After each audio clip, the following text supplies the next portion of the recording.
Hello everyone, welcome to Ace Online.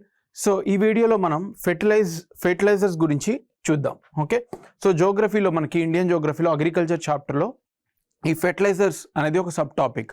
So అయితే రీసెంట్గా press information బ్యూరోలో ఒక వెరీ గుడ్ ఆర్టికల్ ఫెర్టిలైజర్స్ గురించి, మన ఇండియన్ ఎకానమీలో ఫెర్టిలైజర్స్ రోల్ ఎలా ఉంది, వాటి బ్యాక్గ్రౌండ్ ఏంటి, గవర్నమెంట్ స్కీమ్స్ ఏమున్నాయి, ప్లాంట్స్కి ఎలాంటి ఫెర్టిలైజర్స్ కావాలి, ఎలాంటి న్యూట్రియంట్స్ కావాలి, ఇవన్నీ కూడా క్లియర్గా ఒక పెద్ద ఆర్టికల్ అనేది పబ్లిష్ చేయడం జరిగింది. మన ఎగ్జామ్లో కూడా ఈ ఫెర్టిలైజర్స్ అనేది సైన్స్ కానీ లేకపోతే మన ఇండియన్ అగ్రికల్చర్ టాపిక్ నుంచి కానీ ఎకానమీ నుంచి కూడా మనకి టచ్ చేయొచ్చు అనమాట. It's like topic which is in most of the subjects, right?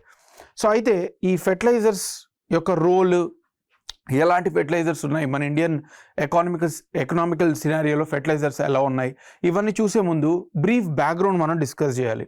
Okay, ఈ ఫెర్టిలైజర్స్ యూజ్ అనేది మన ఇండియన్ ఎకానమికల్ సినారియోలో అగ్రికల్చర్లో ఎప్పటి నుంచి ఇంపార్టెన్స్ పెరిగింది, సో ఆ బ్యాక్గ్రౌండ్ ఒకసారి చూద్దాం. ఓకే, సో మన ఇండియన్ ఎకానమీ అనేది 5-year ప్లాన్స్ ద్వారా మనం ప్లాన్ చేసుకున్నాం. ఇండిపెండెన్స్ తర్వాత 5-year ప్లాన్స్ వాటి ద్వారా మన ఎకానమీని ముందుకు తీసుకెళ్ళాం, రైట్? అయితే ఇప్పుడు ఆ ప్లానింగ్ కాన్సెప్ట్ అనేది పక్కన పెట్టేసి నీతి ఆయోగ్ని తీసుకొచ్చాం. ఎనీవే, 5-year ప్లాన్స్ అనేవి మనకి ఇండిపెండెన్స్ తర్వాత 5-year ప్లాన్స్తో మన ఎకానమీని ముందుకు తీసుకెళ్ళాం. అయితే దాంట్లో భాగంగా సెకండ్ 5-year ప్లాన్, నేను ఆ 5-year ప్లాన్స్ అనేది డిస్కస్ చేయట్లేదు, ఎవరైతే ఓల్డ్ స్టూడెంట్స్ ఉన్నారో మనం ఆల్రెడీ క్లాస్లో డిస్కస్ చేసాం. సో సెకండ్ 5-year ప్లాన్ ఏదైతే ఉందో, సో ఈ సెకండ్ 5-year ప్లాన్ మనం మహల్నోబిస్ స్ట్రాటజీ ఫాలో అయ్యాం. మహల్నోబిస్ స్ట్రాటజీ అనేది ఫాలో అయ్యాం. అంటే is father of Indian statistics. So ఇతను ఏం చెప్పాడంటే, ఏం సజెస్ట్ చేశాడంటే హెవీ ఇండస్ట్రీస్ మీద ఫోకస్ చేయమన్నారు. ఓకే, సో సెకండ్ 5-year ప్లాన్లో మనం హెవీ ఇండస్ట్రీస్ మీద ఫోకస్ చేసాం. సెకండ్ 5-year ప్లాన్ మనకి 1956 నుంచి 61 వరకు సెకండ్ 5-year ప్లాన్ ఉంది. ఓకే, సో హెవీ ఇండస్ట్రీస్ మీద ఫోకస్ చేయడం వల్ల అగ్రికల్చర్ని సైడ్ లైన్ చేసాం. ఓకే, అలాగే మనకి థర్డ్ 5-year ప్లాన్ 1961 నుంచి 66 వరకు ఏదైతే జరిగిందో, we have face lot of crisis. India China war జరిగింది, ఇండియా పాకిస్తాన్ వార్ జరిగింది 65లో, అలాగే చైనా వార్ 62లో, రైట్? సో అలాగే మనం అగ్రికల్చర్ని పక్కన పెట్టి హెవీ ఇండస్ట్రీస్కి వెళ్ళాం సెకండ్ 5-year ప్లాన్లో. సో అలాగే జవహర్లాల్ నెహ్రూ కూడా చనిపోవడం జరిగింది థర్డ్ 5-year ప్లాన్లో. We have lost leadership as well. So ఇలాంటి బ్యాక్గ్రౌండ్లో మన అగ్రికల్చర్ క్రైసిస్ ఫేస్ చేసాం, రైట్? సో మనకి కావాల్సిన ధాన్యాలు అవి మనకి ప్రొడ్యూస్ చేసుకోలేకపోయాం మనం. సో జనాభా ఏమో పెరిగిపోతూ ఉన్నారు, అగ్రికల్చర్ ప్రొడక్షన్ ఏమో ఆగిపోయింది మనం సైడ్ లైన్ చేయడం వల్ల అండ్ వేరియస్ రీజన్స్ వల్ల, రైట్? సో ఈవెన్ మనం వేరే కంట్రీస్ని హెల్ప్ అడిగాం. ఈవెన్ యూఎస్ఏ వాళ్ళు కూడా మనకు పంపించారు, ఒక టన్స్ ఆఫ్ ఫుడ్ గ్రెయిన్స్ పంపించారు PL 480 ప్రోగ్రామ్ కింద యూఎస్ఏ వాళ్ళు పంపించారు. కానీ ఆ ధాన్యాలు మనం ఓపెన్ చేసినప్పుడు, బ్యాగ్స్ ఇండియాకి వచ్చినప్పుడు ఆ బ్యాగ్స్ ఓపెన్ చేసినప్పుడు అవి హ్యూమన్స్ కన్జ్యూమ్ చేసేలాగా లేవు, యానిమల్స్కి ఫిట్ అయ్యే కన్సంప్షన్ అనేది వాళ్ళు పంపించారు, ఆ ఫుడ్ గ్రెయిన్స్ అని పంపించారు. It's like a humiliation, right? So ఇలాంటి బ్యాక్గ్రౌండ్లో మనకి MS Swaminathan he brought the concept of green revolution. So green revolution అనే కాన్సెప్ట్ మన ఇండియన్ ఎకానమీలో ఇంట్రడ్యూస్ చేశారు మిడ్ ఆఫ్ 1960s. సో ఈ గ్రీన్ రెవల్యూషన్ ద్వారా heavy fertilizers, heavy inputs, high yield variety seeds, అంటే ఇంతకుముందు యూజ్ చేయని ఏవైతే సీడ్స్ ఉన్నాయో హై ఈల్డ్ వెరైటీ హైబ్రిడ్ సీడ్స్ని ఇంట్రడ్యూస్ చేసాం. సో ఆ సీడ్స్కి మనకి హెవీ ఫెర్టిలైజర్స్ కావాలి, పెస్టిసైడ్స్ కావాలి, ఇరిగేషన్ కావాలి. సో ఇలాంటి అన్నీ కూడా మనం తీసుకురావడం జరిగింది. సో ఈ సందర్భంలోనే ఈ కాన్సెప్ట్ ఆఫ్ గ్రీన్ రెవల్యూషన్లో భాగంగానే మనం హెవీ ఫెర్టిలైజర్స్ అనేవి, heavy chemical, so synthetic fertilisers అనేవి మనం ఎక్కువ యూజ్ చేయడం స్టార్ట్ చేసాం అనమాట గ్రీన్ రెవల్యూషన్ ద్వారా. ఎందుకు అనంటే హై ఈల్డ్ వెరైటీ సీడ్స్కి నార్మల్ న్యాచురల్ ఫెర్టిలైజర్స్ సరిపోవు అనమాట, ప్రొడక్టివిటీ సరిపోదు.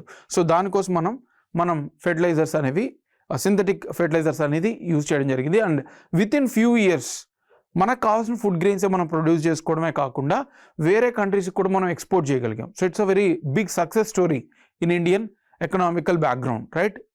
గ్రీన్ రెవల్యూషన్ అనేది. అయితే ఇక్కడ కంటెక్స్ట్ ఏంటంటే we are focusing to the fertilizers. So ఆ ఫెర్టిలైజర్స్ అనేది యూటిలిటీ బాగా ఎక్కువగా పెరిగిపోయింది.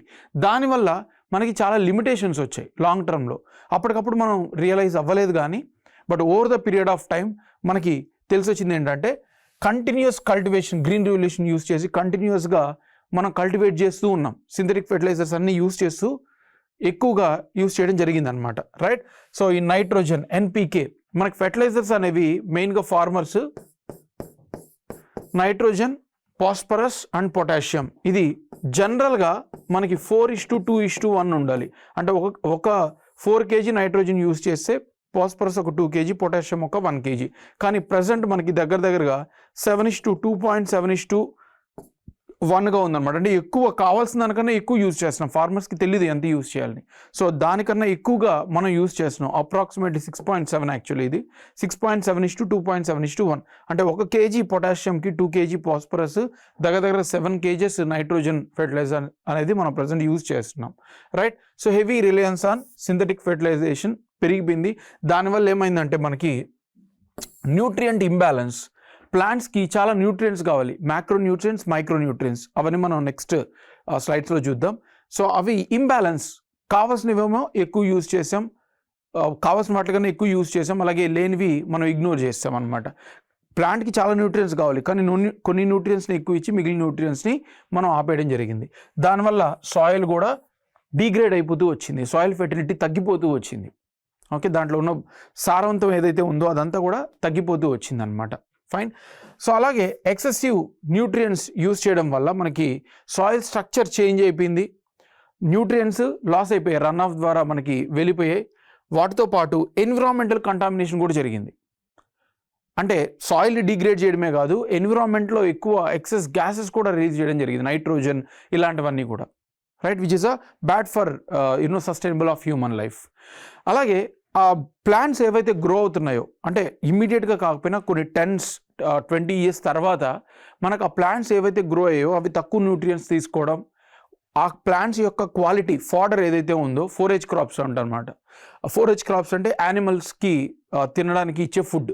సో ఆ 4H క్రాప్స్లో ఫెర్టిలిటీ తగ్గిపోయింది, ఆ ప్లాంట్స్ కానీ లీవ్స్ కానీ. సో అవన్నీ కూడా స్ట్రెంగ్త్ లేకపోవడం వల్ల లైవ్ స్టాక్ మీద కూడా ఇంపాక్ట్ పడింది. అంటే లైవ్ స్టాక్ ప్రొడక్టివిటీ కూడా తగ్గిపోయింది. మిల్క్, మీట్ ఇలాంటి వాటిలో క్వాలిటీ తగ్గిపోయింది, పొల్యూషన్ వల్ల, ఎక్కువ ఈ ఫెర్టిలైజర్స్ అనేవి కన్జ్యూమ్ చేయడం వల్ల. సో యానిమల్ మనకి లైవ్ స్టాక్ ప్రొడక్టివిటీ కూడా తగ్గిపోయింది అనమాట. సో ఇలాంటి బ్యాక్గ్రౌండ్లో ఇవన్నీ తెలుసుకోవడానికి మనకు కాస్త టైం పట్టింది. ఇమీడియట్గా గ్రీన్ రెవల్యూషన్ తీసుకొచ్చినప్పుడు సంతోషపడ్డాం, కానీ బట్ ఓవర్ ద డెకెడ్స్ మనకు అర్థమైంది ఏంటంటే యాక్చువల్లీ అది పాజిటివ్ ఎంతైతే ఇచ్చిందో నెగిటివ్ కూడా మన ఇండియన్ అగ్రికల్చర్కి అంత ఇచ్చిందని మనం కంక్లూడ్ చేయగలిగాం, రైట్. సో దానికోసమని గవర్నమెంట్ ఒక కమిటీ అపాయింట్ చేసింది. దానికన్నా ముందు ఒకసారి ప్రజెంట్ ఒక చిన్న ఎగ్జాంపుల్, అంటే మనకి ఫెర్టిలైజర్స్ సింథటిక్ ఫెర్టిలైజర్స్ వల్ల ఎక్సెస్ యూజ్ చేయడం వల్ల మనకి ఏం జరిగింది అని ఒక చిన్న ఎగ్జాంపుల్. మన ఫెర్టిలైజర్ కన్సంప్షన్లో మనకున్న ఫెర్టిలైజర్స్ ఏదైతే ఉందో అందులో మన హెవియెస్ట్ కన్సంప్షన్ యూరియా అనమాట. దగ్గరగా 70-80% of overall consumption of fertilizers is through urea. 50-60% అంటే ఓవరాల్గా ఇప్పుడు ప్రజెంట్ అయితే 70% వరకు కూడా ఉంది. ఓవరాల్ ఫెర్టిలైజర్స్లో మనం యూరియాని ఎక్కువ కన్జ్యూమ్ చేసాం. అయితే ఆ యూరియా ఏదైతే మనం యూజ్ చేస్తున్నామో దాంట్లో 30-35% మాత్రమే ప్లాంట్స్కి వెళ్ళింది. మిగిలిన 70% ఏదైతే ఉందో, 65-70% ఏదైతే ఉందో అది క్రాప్స్ తీసుకోలేదు. ఎందుకంటే సింథటిక్ ఫెర్టిలైజర్స్ కాబట్టి అంత ఫాస్ట్గా ఇస్తున్నాం కాబట్టి అవి తీసుకోలేకపోయాయి. దానివల్ల ఏమైందంటే ఇవంతా కూడా మనకి ఎన్విరాన్మెంట్లోకి ఎమిట్ అయిపోయాయి అన్నమాట. సో పొల్యూషన్, ఎయిర్ పొల్యూషన్ కానీ, climate change, nitrous oxide release అవ్వడము. సో ఏవైతే మిగిలిన 65% ఏదైతే urea is nothing but nitrogen, okay, composition of nitrogen. So ఇక్కడ ఆ నైట్రస్ ఆక్సైడ్ గ్యాసెస్ కానీ, ఎయిర్ పొల్యూషన్ కానీ ఇవన్నీ కూడా ఎక్కువైపోయాయి అన్నమాట యూరియా వల్ల. So this is one example. Press information bureau ఒక ఎగ్జాంపుల్ చెప్పింది, అంటే గ్రీన్ రెవల్యూషన్లో మనం ఎక్కువ ఫెర్టిలైజర్స్ యూజ్ చేయడం వల్ల దాని సినారియో ఎలా ఉందని. This is one such example, right. So అయితే ఈ బ్యాక్గ్రౌండ్లో ఈ ఫెర్టిలైజర్స్ వల్ల, ఈ గ్రీన్ రెవల్యూషన్ సినారియో వల్ల ఎక్కువ ఫెర్టిలైజర్స్ యూజ్ చేయడం వల్ల మన ఇండియన్ ఎకానమీకి నెగిటివ్ జరిగిందని రియలైజ్ అయ్యి ఒక కమిటీ అపాయింట్ చేశారు. ICMR, Indian council of agriculture research, all India coordinated research project on long term fertilizer experiment. ఇప్పుడు కాదు, కొన్ని డెకెడ్స్ ముందు, కొన్ని ఇయర్స్ ముందు, ఓకే, ఒక కమిటీ ఒక స్టడీ చేసింది అనమాట. Indian council of agriculture research ఒక స్టడీ చేసి వీళ్ళు కంక్లూడ్ చేసింది ఏంటంటే, సో ఫస్ట్ ఆబ్జెక్టివ్ ఏంటంటే ఈ ఫెర్టిలైజర్స్ యొక్క ఇంపాక్ట్ ల్యాండ్ మీద, అగ్రికల్చర్, ఇండియన్ అగ్రికల్చర్ మీద ఎలా ఉందో తెలుసుకోవడానికి మనకి ICAR ఈ స్టడీ కండక్ట్ చేసింది. వీళ్ళు ఏం కంక్లూడ్ చేశారంటే, కీ ఫైండింగ్స్ ఏంటంటే న్యూట్రియంట్ మైనింగ్, అంటే ఆ న్యూట్రియంట్స్ ఏవైతే ఉన్నాయో అవన్నీ కూడా పైకి వచ్చేస్తున్నాయి అనమాట ఆ మైనింగ్ వల్ల. అంటే ఆ ఎక్కువ ఫెర్టిలైజర్స్ యూజ్ చేయడం వల్ల న్యూట్రియంట్స్ అనేవి ఎక్కువ మనకి బయట నుంచి అంటే లోపల నుంచి బయటికి తీసుకున్నాం. కావాల్సిన వాటికన్నా ఎక్కువ తీసుకున్నాం. వాటితో పాటు సాయిల్ డిగ్రేడేషన్ జరిగింది. అలాగే ఎఫిషియన్సీ అంటే ఏంటంటే మనకి ఎంతైతే కావాలో అంత యూజ్ చేసుకోవాలి. అలాగే 100% ప్రొడక్టివిటీ, మ్యాక్సిమం ప్రొడక్టివిటీ రావడానికి మనం ఎంతైతే యూజ్ చేసుకోవాలో అంతే యూజ్ చేసుకోవాలి. దాన్ని ఎఫిషియన్సీ అంటాం. సో అయితే ఇవన్నీ మనకి పాడైపోయాయి, ఆ ఇండిసెస్ అన్నీ కూడా డ్యామేజ్ అయిపోయాయి. సో దానికోసమని గవర్నమెంట్ ఫైనల్గా ఒక స్ట్రాటజీ తీసుకొచ్చింది. ఏం స్ట్రాటజీ అంటే ఫెర్టిలైజర్స్ని ఎఫిషియెంట్గా యూజ్ చేయాలి, సాయిల్ హెల్త్ని మళ్ళీ రీప్లెనిష్ చేయాలి. సో వీటికి సంబంధించిన స్కీమ్స్ ఏవైతే ఉన్నాయో గవర్నమెంట్ ఏవైతే తీసుకొచ్చిందో అవి మనం లాస్ట్లో డిస్కస్ చేద్దాం. సో గవర్నమెంట్ కంక్లూడ్ చేసింది ఏంటి, సో రిపోర్ట్ కంక్లూడ్ చేసింది ఏంటంటే దెర్ ఇస్ అ ఇంబ్యాలెన్స్. అయితే గవర్నమెంట్ కొన్ని స్ట్రాటజీస్ ఫాలో అయింది అన్నమాట, కొన్ని స్కీమ్స్ తీసుకొచ్చింది. దేనికోసమని మళ్ళీ మనం ఓల్డ్ సినారియో అంటే మనకు అగ్రికల్చర్ ప్రొడక్టివిటీ కావాలి, దాంతోపాటు సాయిల్ని కూడా ప్రొటెక్ట్ చేయాలి అనేదే ఒక ఎయిమ్ పెట్టుకొని కొన్ని స్కీమ్స్ అనేది తీసుకొచ్చింది. అయితే ఆ స్కీమ్స్ తీసుకునే ముందు అసలు ఫెర్టిలైజర్స్ అంటే ఏంటి, what are fertilisers?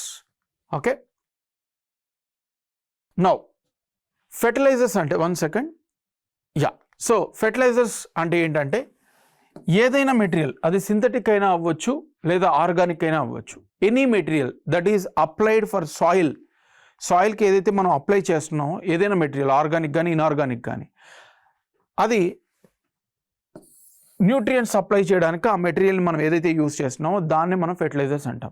So fertilizers are nothing but organic or inorganic which are applied to soil to promote the nutrient consumption. So ప్లాంట్స్కి న్యూట్రియంట్ కన్సంప్షన్ ఈజీ అవ్వడానికి, ఆ న్యూట్రియంట్స్ని సప్లై చేయడానికి ఏవైతే మెటీరియల్ యూజ్ చేస్తున్నామో వాటిని ఫెర్టిలైజర్స్ అంటాం. అవి మనం ఆర్గానిక్ ఆర్ ఇన్ఆర్గానిక్గా 2 టైప్స్గా క్లాసిఫై చేస్తాం.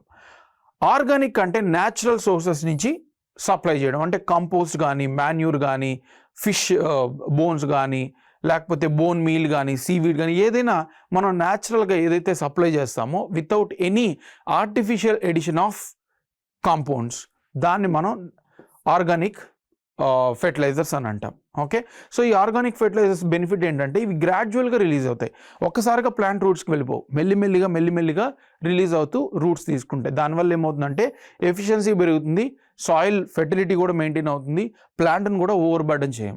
అలా కాకుండా సెకండ్ క్లాసిఫికేషన్ ఏంటంటే ఇన్ఆర్గానిక్, అంటే ల్యాబ్లో మనం కాంపౌండ్స్ మిక్స్ చేసి ఆర్టిఫిషియల్గా ఏవైతే ఎలిమెంట్స్ సప్లై చేస్తామో వాటిని synthetic fertilizers or artificial fertilizers అంటాం.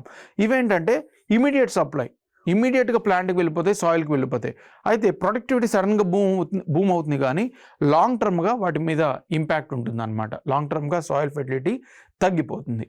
So these are all the fertilizers. Next, what are nutrients? ఇది మనకి ఆబ్జెక్టివ్ క్వశ్చన్స్ ఎక్కువ దీని నుంచి రావడానికి ఛాన్స్ ఉంది. న్యూట్రియంట్స్ అంటే ఏంటి? న్యూట్రియంట్స్ అంటే they are essential chemical elements. మన బాడీకి కూడా చాలా న్యూట్రియంట్స్ కావాలి, రైట్?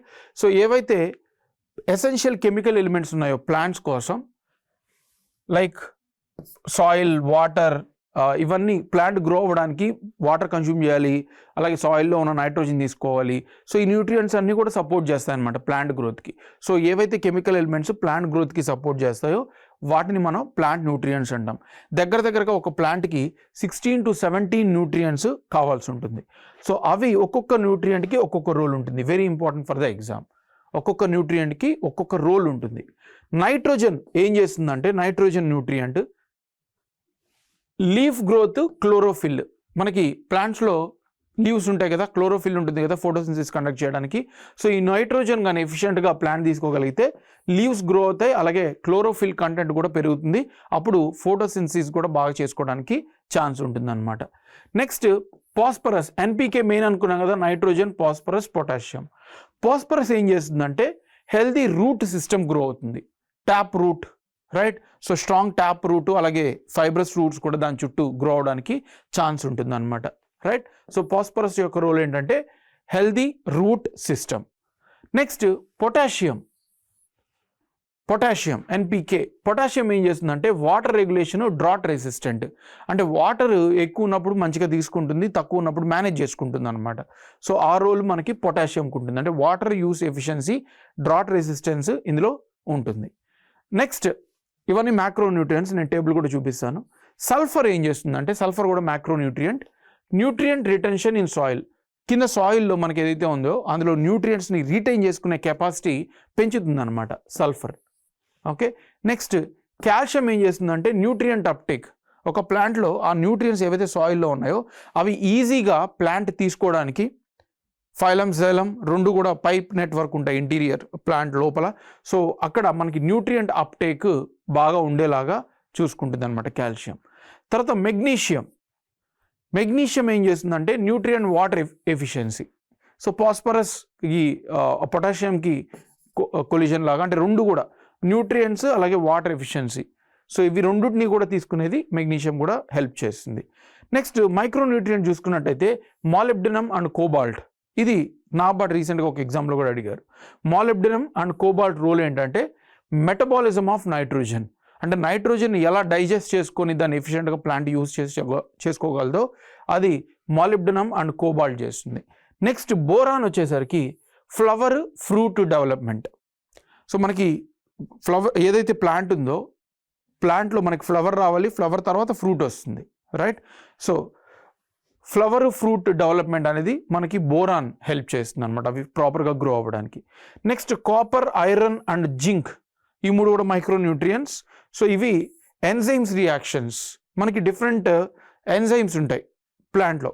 ఓకే, సో ఆ ఎంజైమ్స్ అనేవి ప్రాపర్గా రియాక్ట్ అయ్యి ప్రాపర్గా ప్లాంట్ గ్రోత్ ఉండేలాగా ఈ కాపర్, ఐరన్ అండ్ జింక్ చూసుకుంటాయి అన్నమాట. ఓకే, నెక్స్ట్ మ్యాంగనీస్ వచ్చేసరికి ఎంజైమ్స్ అండ్ వాటర్ స్ప్లిట్టింగ్, ఆ వాటర్ పార్టికల్ ఏదైతే ఉందో వాటిని స్ప్లిట్ చేసి ప్లాంట్ తీసుకునేలాగా, అలాగే ఎంజైమ్స్ ఏవైతే ఉన్నాయో ప్లాంట్స్లో వాటిని ఇథైలిన్ ఫర్ ఎగ్జాంపుల్, ఇవన్నీ కూడా మనకి ప్లాంట్ని గ్రో అవ్వడానికి హెల్ప్ అవుతాయి. So enzymes and water splitting, so ఇవన్నీ కూడా కొన్ని న్యూట్రియంట్స్ అన్నమాట, రైట్? సో ఇప్పుడు మనం ఏం డిస్కస్ చేసామంటే ఫెర్టిలైజర్స్ అంటే ఏంటి, వాటి క్లాసిఫికేషన్ ఏంటి, అలాగే న్యూట్రియంట్స్ అంటే ఏంటి, వాటి రోల్ ఏంటి. నౌ ఇప్పుడు బ్యాలెన్స్డ్ ఫెర్టిలైజేషన్. సో మన బ్యాక్గ్రౌండ్ అదే కదా డిస్కస్ చేసాం, ఎక్కువ ఫెర్టిలైజర్ యూజ్ చేసాం, దానివల్ల చాలా నెగిటివ్ కాన్సిక్వెన్స్ వచ్చాయి. సో అది బ్యాక్గ్రౌండ్లో డిస్కస్ చేసి ఫెర్టిలైజర్స్ అంటే ఏంటి, న్యూట్రియంట్స్ అంటే ఏంటో డిస్కస్ చేసాం. ఇప్పుడు బ్యాలెన్స్డ్ ఫెర్టిలైజేషన్ మనకి ఎందుకు కావాలి, అగ్రికల్చర్లో బ్యాలెన్స్డ్ ఫెర్టిలైజేషన్ ఎందుకు కావాలి? అయితే ఇక్కడ కూడా ఒక ఆబ్జెక్టివ్ క్వశ్చన్ రావడానికి ఛాన్స్ ఉంది. మన సైంటిఫికల్ బేసిస్ ప్రకారం ఒక పర్సన్, ఒక agriculture scientist Justus von Liebig, ఇతను లా ఆఫ్ మినిమం అనే కాన్సెప్ట్ ప్రపోజ్ చేశారు. So law of minimum concept ఎవరు ప్రపోజ్ చేశారని కూడా అడుగుతారు. That is Justus von Liebig law of minimum concept ముందుకు తీసుకొచ్చారు. దీంట్లో భాగమే అంటే ఈ ప్రపోజిషన్ ఏంటంటే మనకి ప్లాంట్కి చాలా న్యూట్రియంట్స్ కావాలి. అన్ని కావాల్సిన న్యూట్రియంట్స్లో ఇవన్నీ ఎసెన్షియల్ న్యూట్రియంట్స్, ఒక్కటి తక్కువైనా ఆ ప్లాంట్ మ్యాక్సిమం ప్రొడక్టివిటీ అచీవ్ చేయలేదు. అంటే మీరు ఎన్ని న్యూట్రియంట్స్ అయినా ఇవ్వండి, మనకు ఒక 10 న్యూట్రియంట్స్ కావాలి, 9 న్యూట్రియంట్స్ బాగా ఎక్కువగా ఇచ్చేసి ఒక్క న్యూట్రియంట్ తగ్గినా ఆ అగ్రికల్చర్ ఆ ప్లాంట్ యొక్క ప్రొడక్టివిటీ అనేది తగ్గిపోతుంది అనేది చెప్పేదే మనకి లా ఆఫ్ మినిమం అనమాట. అంటే even if other nutrients are abundant, but even if deficiency of one key nutrient ఒక్కటి తగ్గినా ఆ ప్లాంట్ గ్రోత్ అనేది ఆగిపోతుంది, ఈల్డ్ తగ్గిపోతుంది అనమాట. సో ఇది మనకి లా ఆఫ్ మినిమం కాన్సెప్ట్. కానీ ఫార్మర్స్కి తెలియదు. ఫార్మర్స్ ఏమనుకుంటారంటే ఎంత ఎక్కువ ఫెర్టిలైజర్స్ యూజ్ చేస్తే అంత ఎక్కువ ప్రొడక్టివిటీ వస్తుంది అనుకుంటారు. But the law of minimum clearly says that ప్రతి ఎసెన్షియల్ న్యూట్రియంట్ దానికి కావాలి ప్లాంట్కి, ఒక్కటి తక్కువైనా దాని గ్రోత్ అనేది ఉండదు అనమాట. అయితే ఇవన్నీ కరెక్ట్గా ఇస్తే మనకి బ్యాలెన్స్డ్ ఫెర్టిలైజేషన్ అనేది జరుగుతుంది. అయితే కీ ఆబ్జెక్టివ్స్ ఏమున్నాయి బ్యాలెన్స్డ్ ఫెర్టిలైజేషన్ అంటే మన ఆబ్జెక్టివ్స్ ఏమున్నాయి? ఫెర్టిలైజర్ ఎఫిషియన్సీ మ్యాక్సిమం ఉండేలాగా చూసుకోవాలి. ఎన్హాన్స్ న్యూట్రియంట్ సినర్జీ, న్యూట్రియంట్స్ అనేవి ప్రాపర్గా డిస్ట్రిబ్యూట్ అయ్యి ప్లాంట్స్ తీసుకునే వాటికి కెపాసిటీ ఇవ్వాలి. సాయిల్ హెల్త్ని సస్టైన్ చేయాలి. ఈల్డ్ ప్రొడక్టివిటీ పెంచాలి. Minimize environment impact. సో ఇవన్నీ కూడా key objectives of the balanced fertilization యొక్క మెయిన్ ఆబ్జెక్టివ్స్ అన్నమాట ఇవి. ఓకే, నెక్స్ట్ బ్యాలెన్స్ ఫెర్టిలైజేషన్ అంటే ఏంటి? బ్యాలెన్స్ ఫెర్టిలైజేషన్ అంటే అన్ని ఎసెన్షియల్ న్యూట్రియంట్స్ ఏవైతే ఉన్నాయో, మ్యాక్రో, మైక్రో, అలాగే ఫెర్టిలైజర్స్ ఏవైతే ఉన్నాయో అవన్నీ కావాల్సినంత ఇవ్వడం, ఎంత సూటబుల్ అయితే అంత ఇవ్వడం, అలాగే మనం ఫాలో అయ్యే మెథడ్స్ ఏవైతే ఉన్నాయి, క్వాంటిటీసే కాదు మెథడ్స్ కూడా, ఇవన్నీ కూడా క్రాప్ ఈల్డ్ మ్యాక్సిమంగా వచ్చేలాగా మనం ఆ ఫెర్టిలైజర్స్ని ఇవ్వగలిగితే దాన్నే బ్యాలెన్స్డ్ ఫెర్టిలైజేషన్ అంటాం. So balanced fertilisation is giving all essential element in a appropriate manner in a way that plant produce the maximum productivity. So ఇది మనకి బ్యాలెన్స్డ్ ఫెర్టిలైజేషన్. అయితే components of balanced fertilization. So balanced ఫెర్టిలైజేషన్లో మనకి components ఏమున్నాయి మీకు చెప్పాను ఇందాక, nutrients, macronutrients, micronutrients. అంటే మ్యాక్రోన్యూట్రియంట్స్ అంటే ఎక్కువ కావాల్సినవి nitrogen, phosphorus, potassium, calcium, magnesium, sulphur. వీటన్నిటి స్పెసిఫిక్ రోల్ కూడా మనం ఇందాకే డిస్కస్ చేసాం, రైట్. అలాగే మైక్రోన్యూట్రియంట్స్ వచ్చేసరికి iron, zinc, magnesium, copper, boron, molybdenum, chlorine, sodium, cobalt, vanadium, nickel, silicon, ఇవన్నీ కూడా micronutrients essential for the plant. వాటితో పాటు ఫెర్టిలైజర్స్ కూడా ఇవ్వాలి, ఆర్గానిక్ ఇన్పుట్ ఇవ్వాలి, ఫార్మ్ యార్డ్ మాన్యూర్ అంటే అక్కడ మిగిలిపోయిన ఏదైతే మాన్యూర్ ఉందో అదే యూస్ చేయడం, వెర్మీ కాంపోస్టింగ్, ఎర్త్ వామ్స్ ద్వారా, right, crop residue, green manures, bio fertilizers అంటే ల్యూయింగ్ మ్యాటర్తో ఆర్గానిక్గా ప్రిపేర్ చేసిన ఫెర్టిలైజర్స్. సో ఇవన్నీ ఇవ్వగలిగితే మనకి బ్యాలెన్స్డ్ ఫెర్టిలైజేషన్ అనేది మనం అచీవ్ చేయగలం. మ్యాక్సిమం ప్రొడక్టివిటీ అనేది కూడా మన ఇండియన్ అగ్రికల్చర్కి తీసుకురావచ్చు. So that is about the components of balanced fertilizers. అయితే ప్రాసెస్ ఏంటి, మనం ఏ ప్రాసెస్ ఫాలో అవ్వాలి, ఈ బ్యాలెన్స్డ్ ఫెర్టిలైజేషన్ ఇవ్వాలంటే ఆ ప్రాసెస్ ఏంటి? The concept is integrated nutrient management. So integrated nutrient management అంటే అన్నిటినీ కంబైన్ చేసి అన్ని మైక్రో ఎలిమెంట్స్, మ్యాక్రో ఎలిమెంట్స్, కావాల్సిన ఫెర్టిలైజర్స్ ఏవైతే ఉన్నాయో అన్నీ మనం ప్లాంట్కి ఇవ్వడమే ఇంటిగ్రేటెడ్ న్యూట్రియంట్ మేనేజ్మెంట్ అంటాం. దీంట్లో భాగంగా ఎసెన్షియల్ మ్యాక్రో న్యూట్రియంట్స్ ఇవ్వాలి, తర్వాత ఆర్గానిక్ మాన్యూర్స్ ప్రొవైడ్ చేయాలి, నెక్స్ట్ క్రాప్ రెసిడ్యూస్ ఏవైతే క్రాప్ మిగిలిపోయిందో కట్ చేసి హార్వెస్టింగ్ అయిపోయాక వాటిని మనం కాంపోస్ట్ చేసి ఇవ్వచ్చు అనమాట, రైట్.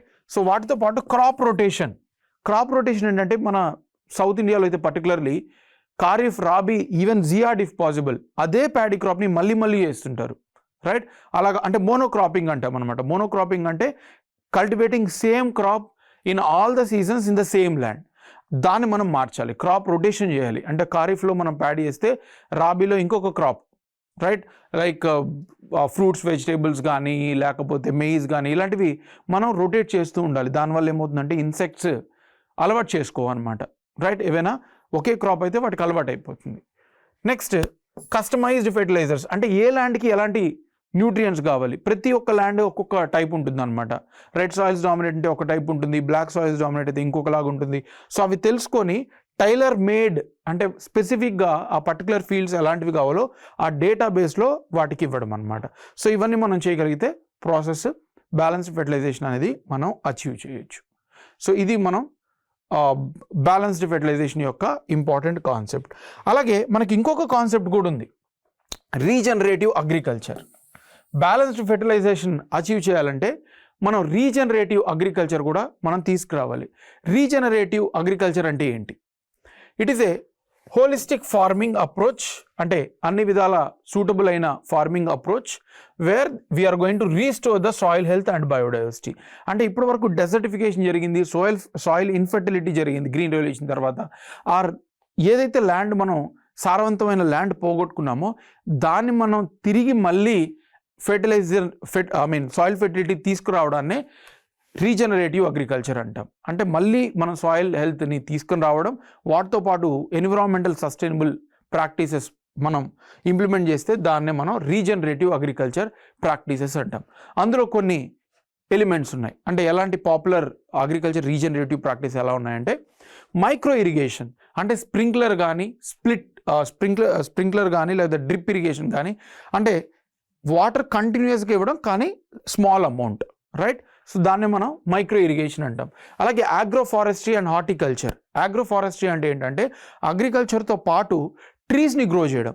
దానివల్ల ఏమవుతుందంటే సాయిల్ ఇంటాక్ట్గా ఉంటుంది, ఫెర్టిలిటీ పెరుగుతుంది, న్యూట్రియంట్స్ కూడా అంటిపెట్టుకుంటుంది అనమాట, రైట్. Next form mechanisation. మనం ఏవైతే మెషిన్స్ యూజ్ చేస్తున్నామో ఇప్పుడు వెస్ట్రన్ కంట్రీస్ చూడండి, యూఎస్ఏ వాళ్ళు మొత్తం మెకనైజేషన్ అయిపోయింది. సో దానివల్ల ఏమవుతుందంటే అప్రాప్రియేట్ మెషిన్స్ యూజ్ చేయడం వల్ల ఫార్మర్స్ రోల్ కూడా తగ్గిపోతుంది, రోబోటిక్స్ కానీ డ్రోన్స్ కానీ ఇలాంటివన్నీ. సో ఏంటంటే ఎఫిషియెంట్గా ఎంత ఇవ్వాలో అంతే ఇస్తుంది అనమాట.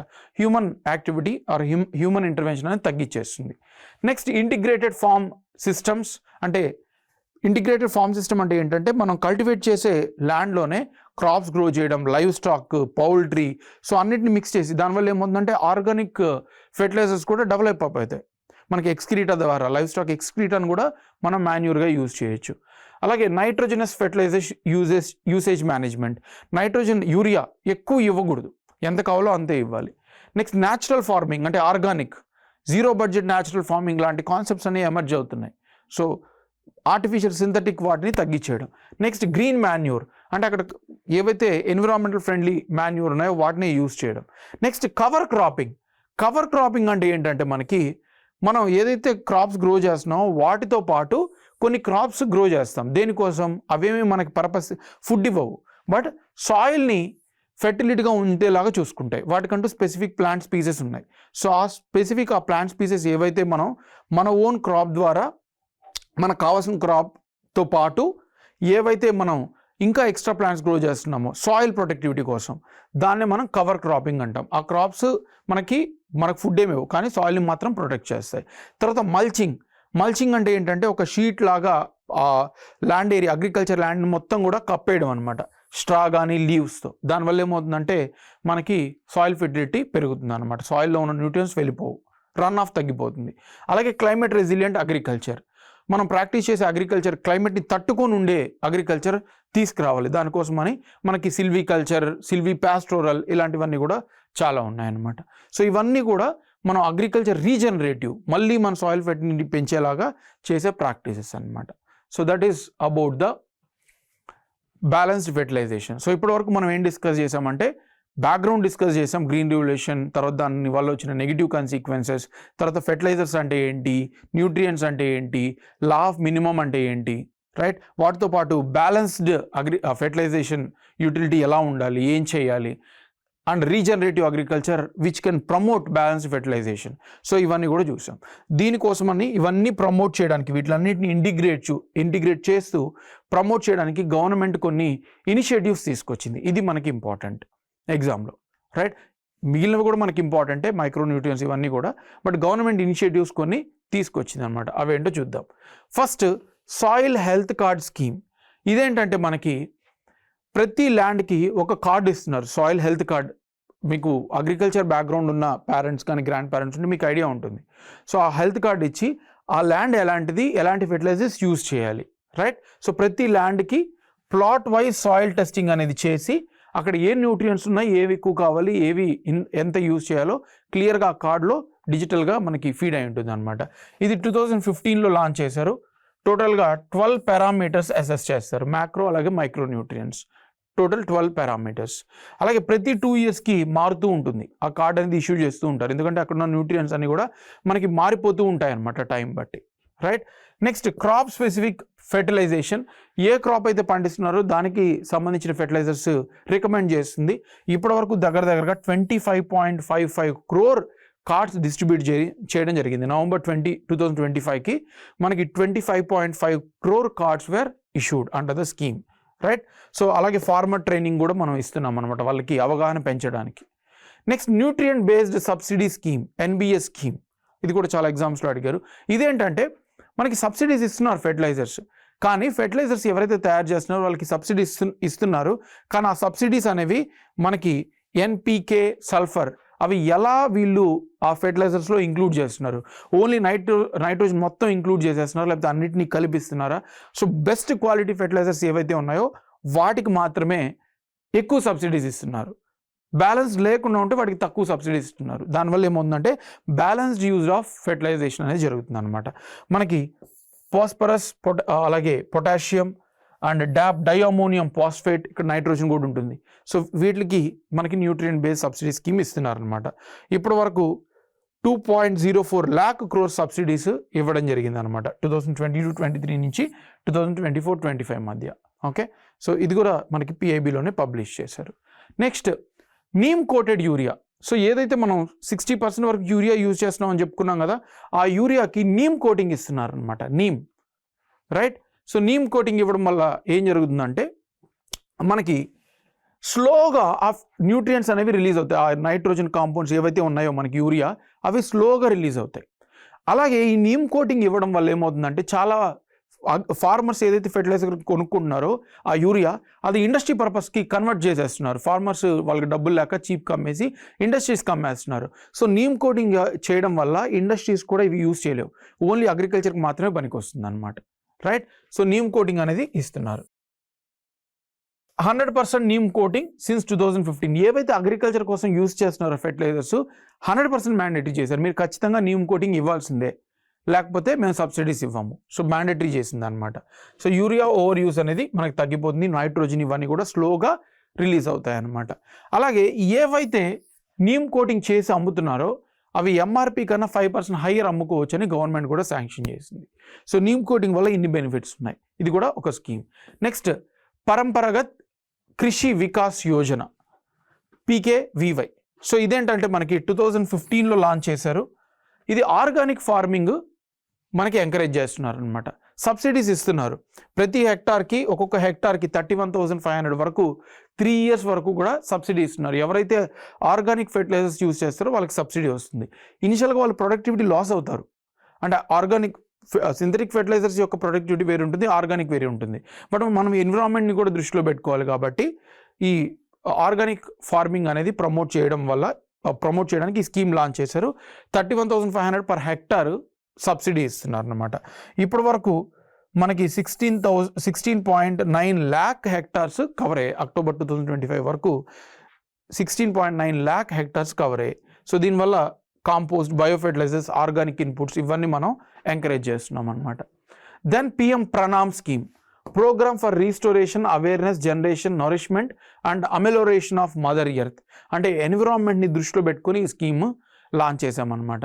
ఇదేంటంటే మనకి ఈ స్కీమ్ యొక్క main objective synthetic or chemical fertilizers ఏవైతే ఉన్నాయో వాటి యూటిలిటీ తగ్గించడం, ఆర్గానిక్ మాన్యూర్ని పెంచడం అనమాట. అలాగే స్టేట్స్, యూనియన్ టెరిటరీస్ ఏవైతే ఉన్నాయో వాళ్ళకి సింథటిక్ ఫెర్టిలైజర్స్ యూజ్ చేయడాన్ని తగ్గిస్తాయి, ఎంకరేజ్ చేస్తాయి అనమాట, ఆర్గానిక్కి షిఫ్ట్ అవ్వండి అని. So incentive 50% of subsidy savings. So ఏవైతే ఫెర్టిలైజర్స్ మీరు కొనుక్కుంటున్నారో అందులో 50% గవర్నమెంట్ ఇస్తుంది. ఎప్పుడు మీరు ఆర్గానిక్ ఫెర్టిలైజర్స్ కానీ వెళ్తే 50% మేమే సబ్సిడీ ఇస్తాం. సో ఒక్క ఫినాన్షియల్ ఇయర్ 2023-24లోనే 15.14 lakh మెట్రిక్ టన్స్ అనేది రెడ్యూస్ చేయడం జరిగింది. 14 స్టేట్స్లో రెడ్యూస్ చేయడం జరిగింది. Then we have promotion of nano fertilizers. Nano fertilizers అంటే ఏంటంటే వాటి పార్టికల్స్ అన్ని చాలా చిన్నగా ఉంటాయి, micro 10⁻⁹. So very small particles. ఇలాంటి ఫెర్టిలైజర్స్ మనం యూజ్ చేయడం వల్ల ప్లాంట్స్ అనేవి స్లోగా కన్జ్యూమ్ చేసుకుంటాయి అనమాట. మీరు ఒక బల్క్గా లార్జ్ సైజులో ఇస్తే ప్లాంట్స్ తీసుకోలేవు. అలా కాకుండా నానో ఫెర్టిలైజర్స్ చిన్న పార్టికల్స్ వాళ్ళు ఇవ్వడం వల్ల మనం ప్లాంట్స్ ఈజీగా తీసుకుంటాయి అనమాట. నానో యూరియా, నానో డైఅమోనియం ఫాస్ఫేట్, ఇవి ఎఫిషియన్సీ పెరుగుతుంది. నేషన్ వైడ్ క్యాంపెయిన్ తీసుకొచ్చారు. అలాగే ఈ నానో ఫెర్టిలైజర్స్ ఏవైతే ఉన్నాయో ఇవన్నీ కూడా ప్రధాన మంత్రి కిసాన్ సమృద్ధి కేంద్రాస్లో అవైలబుల్ ఉన్నాయి. సో PM కిసాన్ సమృద్ధి కేంద్రాస్ అనేవి ఫార్మర్స్ వెల్ఫేర్ కోసం లాంచ్ చేసిన విలేజెస్లో ఉంటాయి. సో వాటికి ఆ ఏరియాస్లోనే మనకి నానో ఫెర్టిలైజర్స్ కూడా అవైలబుల్ ఉండేలాగా చూస్తున్నాం అనమాట. అలాగే డ్రోన్ బేస్డ్ స్ప్రేయింగ్. ఈ నానో ఫెర్టిలైజర్స్ ఏవైతే ఉన్నాయో టెక్నాలజీని ఇంక్లూడ్ చేసి డ్రోన్ బేస్డ్ మనకి సప్లై అనేది చేయడం జరుగుతుంది అనమాట. Then lastly customized and fortified fertilizers. Fortification అంటే adding the nutrients which are naturally not present. So ఆ ఫెర్టిలైజర్స్కి మనకి ఏవైతే న్యాచురల్గా లేవో వాటిని యాడ్ చేసి ఆ సాయిల్ వీటికి అందించడం అనమాట. Then we have fertilizer enforcement initiatives. So ఇది 2025-26లో లాంచ్ చేశారు. ఈ స్కీమ్ ద్వారా ఏం చేస్తున్నారంటే గవర్నమెంట్ స్టాఫ్ ఏదైతే ఉందో ఇన్స్పెక్షన్, రైట్స్, లీగల్ యాక్షన్స్ తీసుకుంటున్నారు. డైవర్షన్, మీకు చెప్పాను కదా ఇందాక, యూరియా ఇవన్నీ కూడా ఇండస్ట్రీ వైపు షిఫ్ట్ చేసేస్తున్నారు, కన్వర్ట్ చేస్తున్నారు అగ్రికల్చర్ ఫార్మర్స్ దగ్గర కొని. సో దాన్ని అరికట్టడానికి ఈ స్కీమ్ అనేది తీసుకొచ్చారనమాట. ఓకే. సో ఈజీగా ఫెర్టిలైజర్స్ అనేవి మనకి అవైలబుల్ ఉండడానికి. రీసెంట్గా తెలంగాణ, ఆంధ్రప్రదేశ్లో కూడా చాలామంది ఫార్మర్స్కి ఫెర్టిలైజర్స్ లేక ప్రొటెస్ట్ కూడా చేశారు. ఎందుకనంటే అదంతా కూడా ఇండస్ట్రీకి ఇల్లీగల్గా షిఫ్ట్ చేయడం వల్ల అనమాట. సో ఇది కూడా రీసెంట్గా తీసుకొచ్చారు. So that is about the fertilizers and balanced fertilizer utility. I hope this video will help you in answering the agriculture fertilizers related questions. Thank you.